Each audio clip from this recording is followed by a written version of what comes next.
देखिए, एक ये बारंबारता से माध्यिका ज्ञात करने के लिए या माध्यक ज्ञात करने के लिए ये किस तरह की तरीका है। कह रहा है कि निम्नलिखित बारंबारता सारणी से माध्यक ज्ञात कीजिए। तो जैसे मान लीजिए वर्ग अंतराल दे दिया और बारंबारता दे दिया, तो बारंबारते को हम यफ अला ये मान ले रहे हैं जैसे, तो इसका हमको पहले संचयी बारंबारता ज्ञात करना पड़ेगा माध्यिका के लिए। संचयी बारंबारता, तो संचयी बारंबारता जो ज्ञात करने के लिए सबसे पहले संचयी बारंबारता ज्ञात कैसे करते हैं, तो बारंबारते के पहले पद को सेम लिख लेते हैं। संचयी बारंबारता का पहला पद हो जाता है। अब संचयी बारंबारता का पहला पद और बारंबारते के दूसरे पद को जब जोड़ते हैं तो संचयी बारंबारता का दूसरा पद हो जाता है, यानी 13 हो जाएगा। 3 और 10 जोड़ेंगे, इसी तरह से क्रम में हम जोड़ते चलेंगे। 13 और 20 को जोड़ेंगे तो आपका हो जाएगा 33।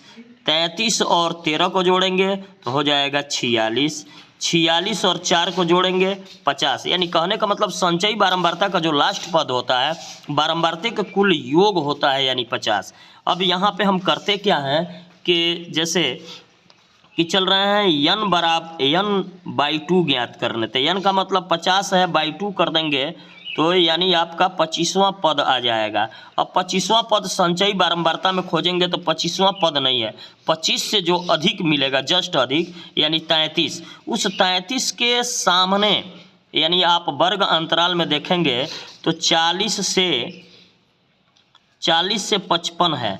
यानी इसको ऐसे भी लिख सकते हैं, या L1 बराबर 40 और L2 बराबर 55 हो जाएगा। यहाँ पे L1 और L2 निकल गया। उसके बाद से जो आप देखे हैं कि इस 33 के सामने जो बारंबारता में है इसे F मान लेंगे, और ये जो इसके 33 के जस्ट जो ऊपर है वो कैपिटल F हो जाएगा, यानी संचयी बारंबारता का।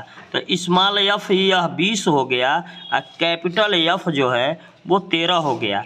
अब माध्यिका ज्ञात करने के लिए फार्मूला होता है कि L1 plus L2 minus L1 divide by small f, और इसके बाद से यहाँ होता है कि n divide by 2 minus capital F। अब देखिए L1 की वैल्यू क्या है 40 लिख लेंगे, प्लस अब यहाँ पे L2 माइनस L1 है तो 55 माइनस 40 कर लेंगे। अब बाई स्मॉल f का मतलब 20 हो जाएगा, और n/2 का मतलब यहाँ पे n/2 25 लाए हैं तो यहाँ पे लिख देंगे हम 25। अब माइनस कैपिटल F 13 है तो यहाँ 13 लिख दिया जाएगा। अब हो क्या रहा है कि ये 40 उसी जैसे लिख लेंगे। 55 में से 40 को अगर घटाते हैं तो 15 आता है, तो 15/20 हो जाएगा, और गुणे इसमें से इसको घटाएंगे 25 में से 13 को तो 12 होगा। अब ये हम सोच रहे हैं कि इसको भी 5 से काटे तो 5 चौको 20 हो जाएगा, इसे भी 5 से काटे तो 5 तिहाई 15 हो जाएगा। इस 4 से 12 को काटेंगे तो 3 बार में कटेगा, यानी हो जा रहा है 40 प्लस 3 गुणे 3, तो 40 तो उसी तरह से रहेगा, और 3 गुणे 3 का मतलब 9 होता है। दोनों को जोड़ देंगे 49। ये आपका माध्यक निकल गया 49।